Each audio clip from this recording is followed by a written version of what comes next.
All right. Introduction to scholarly writing. Types of medical writing. So not everything, like I said, is kind of bench research. There's other things that we can do that's scholarly activity that doesn't take the amount of time and or resources, but also gets you some exposure, because this is all about kind of getting your foot in the door of scholarly activity. Once you get kind of one done and you get the idea of it's not that scary, you'll probably want to do more too. So reporting original research, journal articles, abstracts, posters, review articles, case reports, clinical cases, editorials, opinions, letters to the editor, narrative writings, and writing for media. Keep in mind, remember the ACGME also said that non-peer-reviewed stuff such as online publications is also scholarly activity, so it's something to consider. All right, so how do we get started? Essentially, it all starts with a topic. Identify who your intended audience is. Why am I writing this topic? Where do I want it to be published? Who cares about it? What's my intended audience? Is this clinicians? Are we writing, for med students or other academics that are non-clinical? We'll talk about this a little more in depth, but you want to pick a reputable journal. Pick a journal that will reach your intended audience. So there's different types of journals, broad-based peer-reviewed journals. These are ones defined as one that has submitted most of its published articles for review by experts who are not part of the editorial staff. Mostly composed of reports or original research. It's going to be near impossible, if not impossible, to get like case reports in a journal like this. So this is the big four: New England Journal, The Lancet, British Medical Journal, and JAMA.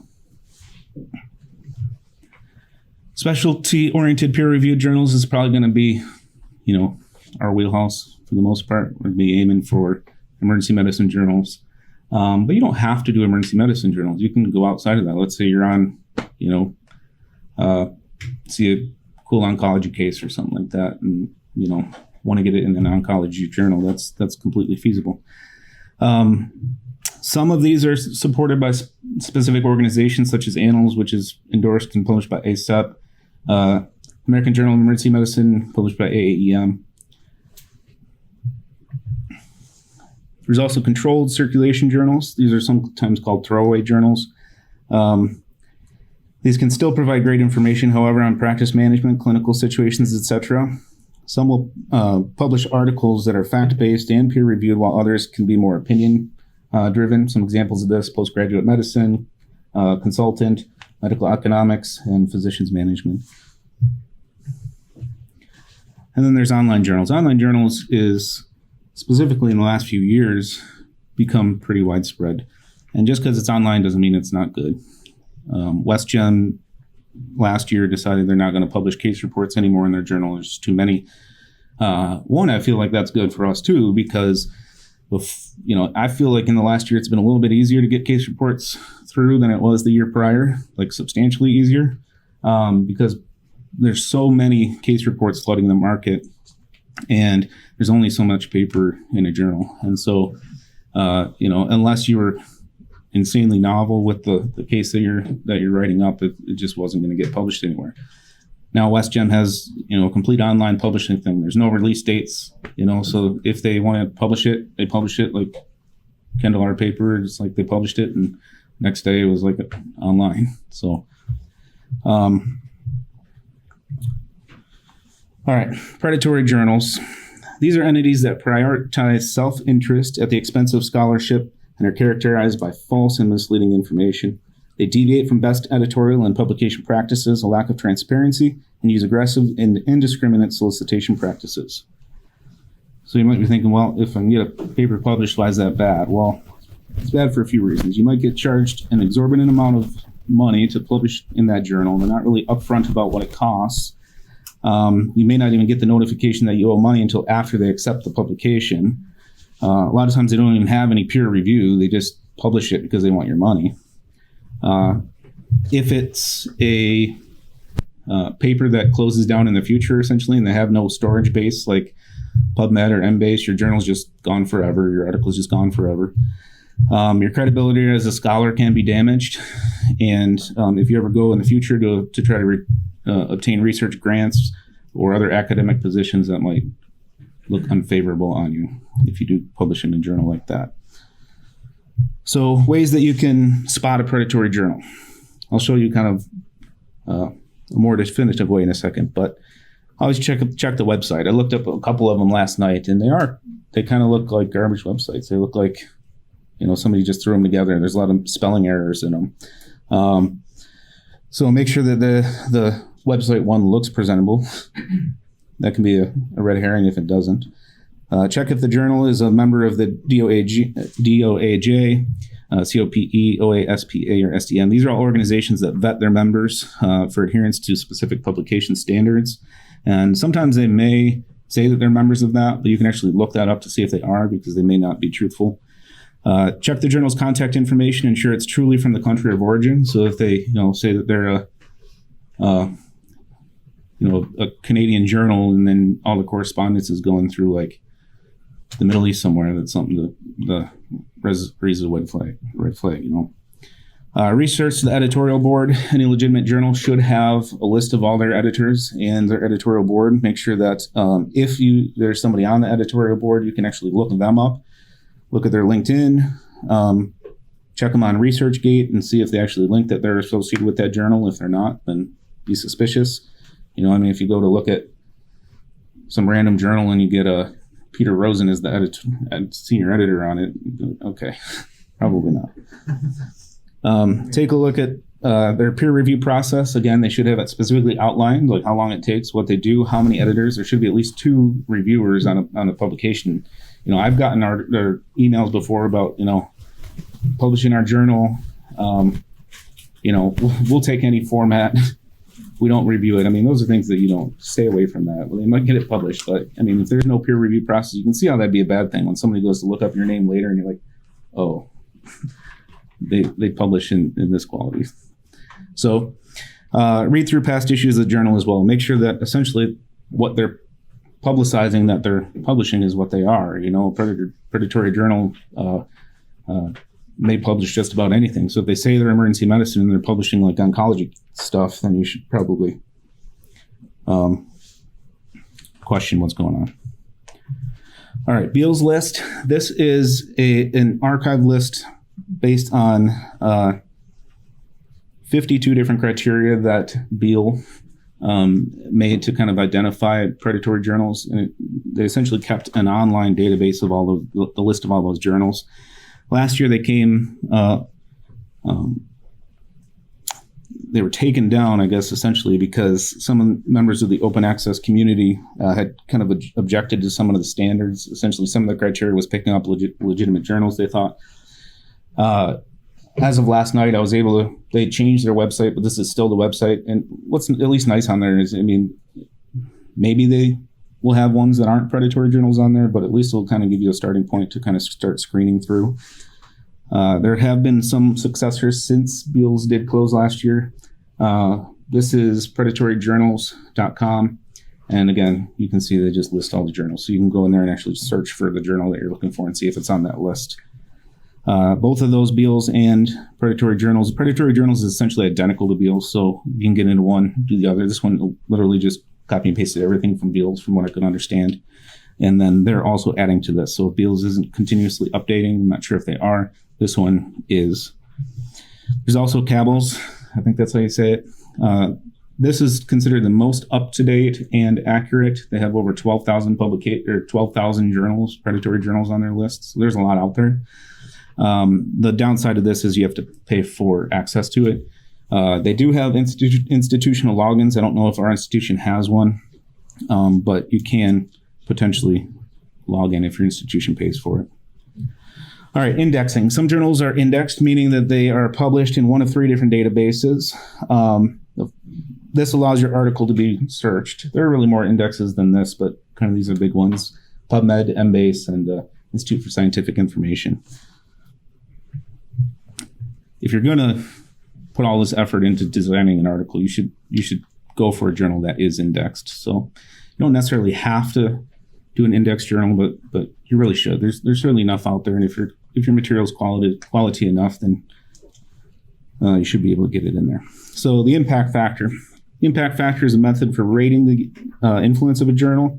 and comparing this numerically to a pool of similar journals. The IF is not the only reason to choose a journal for publication, but something to be aware of. Something to keep in mind that broad-based journals like JAMA and that have really high IFs are often pretty difficult to get published in. All right, authorship. It's important to determine the author or the authorship at the beginning of writing your report.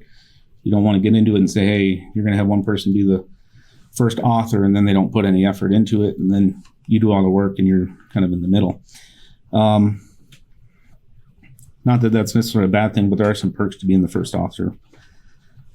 So many journals adhere to guidelines by the ICMJE, which has established 4 criteria that each author of a paper should meet. They should have significant involvement in study, conception, design, data collection, and data analysis and interpretation, involvement in drafting or revising the manuscript, approval of final version of manuscript for publication, and responsibility for accuracy and integrity in all aspects of research.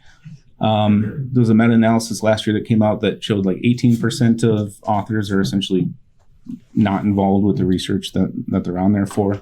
There's something called honorary authorship. So essentially somebody who's on there for their name to get publication out there is considered acceptable, but to stay away from it when at all possible. So order of authors do matter. So the first author is essentially the person that does the most work on it. Keeping in mind, which I think I'll touch base on later, not all journals will allow residents to be the first author. Typically, this would be kind of your attending physician, unless if they're the ones leading the project. If it's a completely resident-run project, though, I think it's completely appropriate that the resident's the first author. One thing that is beneficial for this is, as first author, you do get, after you graduate and you have to do CME stuff through ABEM, they do give you 10 credits. You have to do 150, right? So 10 credits per first author. So if you have like 5 first authors, you get 50 credit hours just for that. Middle authors, this is typically resident students, others listed in order of contribution to work.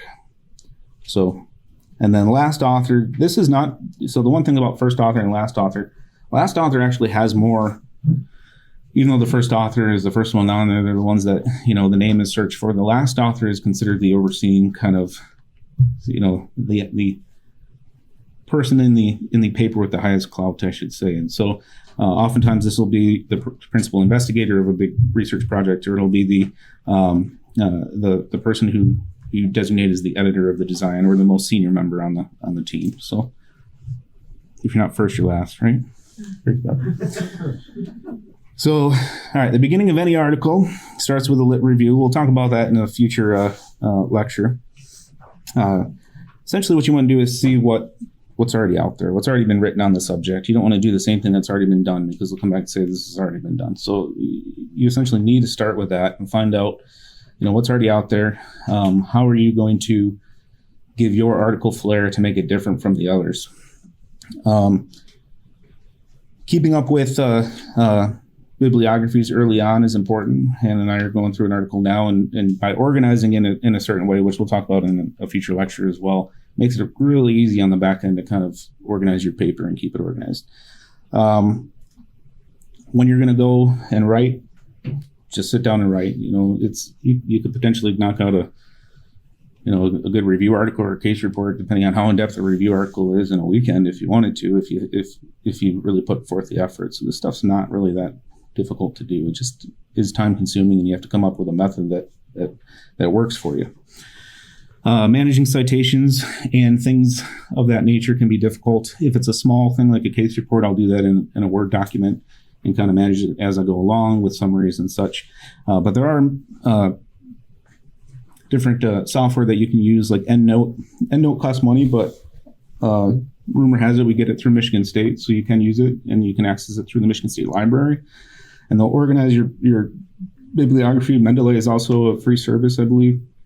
And that also organizes all your citations, so you can import papers and pieces of papers. You can organize it. It'll actually cite it for you in different formats that you want. And so that makes it really easy. So those are important if you're doing just like big review papers or things like that, where you're managing 150 citations, right, Jordan? Yeah. All right.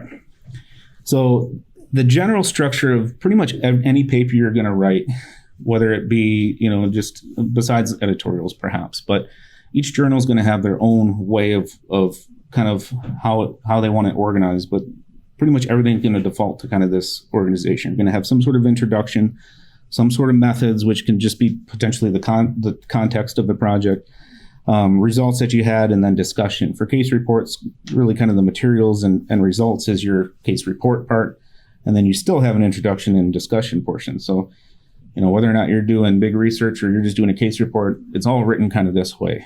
And so best way is if you're going to find a paper or there's something that you specifically want to write about, print off a bunch of different case reports and read through and see how they write it. And if specifically in a journal that you want, they may like a particular flair. So read a bunch. Submission process is not as difficult as it sounds. Once you get the manuscript done, it's almost like ordering pizza online. So literally you log on to their website and you put in your information, your name, your title, where you work. If there's multiple authors on it, then you'll put in their information as well. They'll have you check a couple boxes saying like I didn't plagiarize this from anybody. If your institution requires IRB approval, that you got it and stuff like that. That process is pretty quick. You can do that in 10 minutes or so. And then you upload your documents. So this is where it's kind of important to look at the website that you want to submit to early on, because they vary wildly. So like WestGem, their case reports are 1,500 word count. Their abstract on here is listed. I don't know if I have it on here, but it's listed on the website as 350. Last time I did one, they came back and said, hey, the word count abstract limit is 150. It is impossible to cut down 350 words to 150 and get the same point across. You know what I mean? So instead of doing that on the back end, it's easier to just know what you need to do initially and go for it. In contrast, AGEM, their word count for case reports 800. So if you write a 1,500 word paper and then WestGem denies it or something, let's say you're writing it for WestGem and then you decide to do AGEM instead and you transfer afterwards, now you're cutting half your entire manuscript down, which is hard to do to get the same point across that you had. So typically when you submit an article, you're going to submit at least 3 documents with it. You're going to have a cover letter that's in the future I'll be putting examples of what those look like on the website, but essentially, okay, dear editor, thanks for consideration in your esteemed journal, and this is a little bit about the case. Enjoy reading it. Title page is very specific. They'll say exactly what they want on the title page, but this is going to be essentially each author information. Sometimes they'll make you say like what institutions you're affiliated with. And then typically there's a word count on there that you have to put like the abstract and manuscript word count, and that's about it. So it's like a page or 2 of a Word document. And then the manuscript, keeping in mind the manuscript is blinded, so no names on that or else they'll deny it. And then any figures and tables that you use. So those are typically the only things that you need to actually upload besides, the checkbox stuff saying that you followed IRB institutional approval before you submitted and things like that. So it's a pretty easy process to submit. That's after you submit is when you kind of sit there and wait. So pretty much every report that I've submitted within a week, I get it kicked back by like a junior editor or something that just screens for like, did you meet the word count? Is your title within the word count? Is this formatted right? Do you have keywords where they want it? And so even going off of the author guideline, I find even if I hit that to a T, they always kick it back and be like, oh, you need to add keywords. I'm like, well, it doesn't say it in there, but whatever, I'll add it. And so after that doesn't mean that it hasn't even been sent to the actual reviewers yet. So that they're just making sure that it's, within their guidelines of formatting. Then it gets sent to the reviewers. Again, any respectable journal will have at least 2 reviewers and then a senior editor as well. So you may get 3 feedbacks. They may come back and be like, no, this isn't, novel enough, or this doesn't fit in our journal, or here's some tips if you want to try somewhere else, or if you want to try to resubmit it again here. Or they may come back and say, we kind of like it, but these are some things that you need to change before we'll consider it. You may change those and resubmit it. That first process to get feedback back probably averages about 3 months, at least in what I'm seeing for other papers I've submitted. So you may sit there for 3 months and not know anything. At the end of 3 months, they may come back and say, no, it's not for us, which is disheartening. But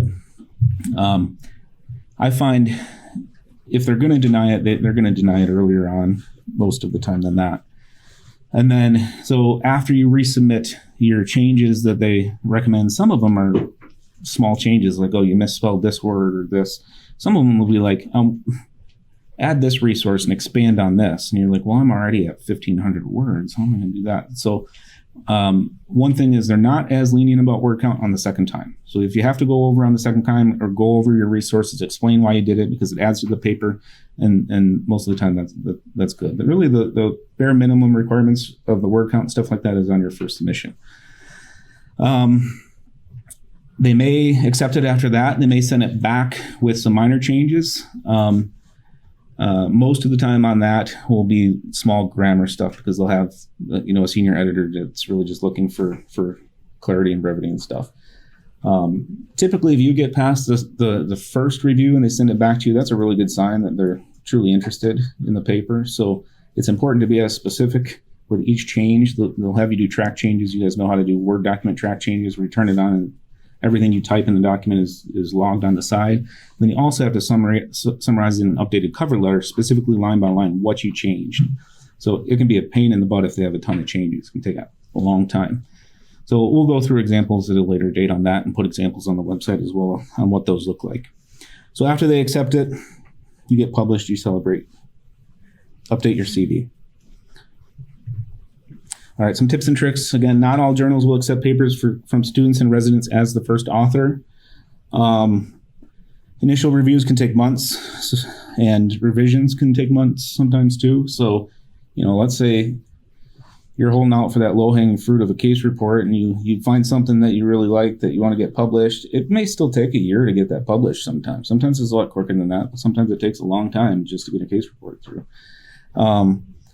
Most journals that publish plan on their publication 3 to 4 months in advance. So a lot of times I'll just do the online version. To me, I think that's equally as beneficial being online as it is in print and paper, but something to consider. And then also check journal websites. Like WestJam always puts on their website like types of review articles they're looking for. And so right now everyone, I don't know if they still do, but everyone wanted anything COVID. So, if you could, do a review on COVID, that journal is probably going to show some interest. So as you move forward in your career, become a peer reviewer. As faculty members, that's criteria for scholarly activity as well. Something to consider if anybody wants to do that. All right. How much time we got? It's been about a half hour.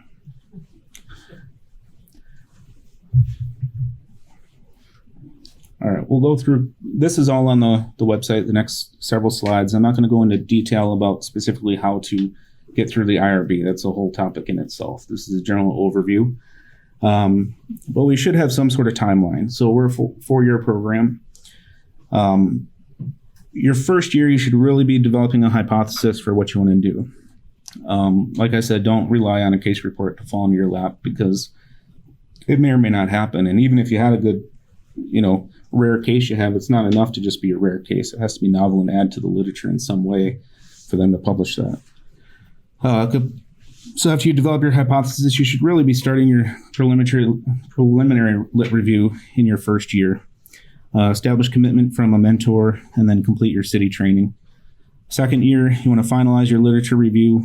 That should be really early on in your second year. Develop study design. IRB submission no later than the end of your second year, really earlier if it's a large project. I would say if you're really going after clinical research, you should be doing all that your first year if you want to really get it through. Develop your study design. I already said that. And determine funding for the source. So also do this early. That's a whole other topic on itself, which we'll also touch base on in the future. Your third year, you want to be finishing your data collection on your project, working on poster presentation or abstract submission or both, finalizing your manuscript for publication, and then submitting your work for publication by the end of your third year. Fourth year, finish up doing any last minute stuff on your study that you need to do. Again, you don't want to be finishing this up while you're studying for boards, so getting it done early is better. If you're lucky enough to be done early, help others through the process if you've been through it, okay? And then update your CV. All right. Again, we'll quickly breeze over the steps. This is how it's laid out on the website. So step 1, choose an advisor.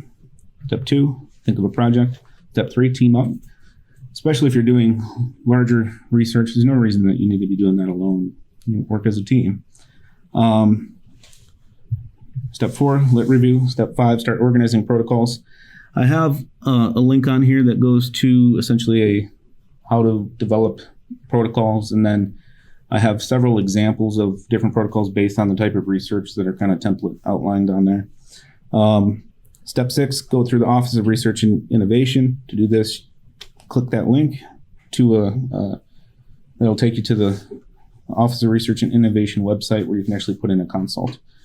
I do have step-by-step guide on how to do that, as well as the link to get you to their website. Step 7, this is where you start thinking statistics, determine a minimum sample size. To do this, you consult the Michigan State University, which can take a really long time to hear back from. So again, you see why it's important to do this stuff early. And then step 8, you could really do this at any point, but I put step 8 in there because not only do you have to do city training, which city training is only good for 3 years. So if it's been 3 years and you haven't done it, you have to do it again. And then the NIH financial conflict of interest. So click on that link, it'll take you to the website, you do a little module, and then there'll be a little certificate that you have to have for IRB submission. So that's important. I think, I can't remember who said it, but when you go to print it out, it may not print your name on it, and it has to have your name on it. So when it actually comes up with a certificate, like screenshot it and save that because it'll actually have your name on it. Do it both ways. Step 9, get funding if you need it. Again, that'll be a future lecture. And then step 10, finalize and submit to the IRB.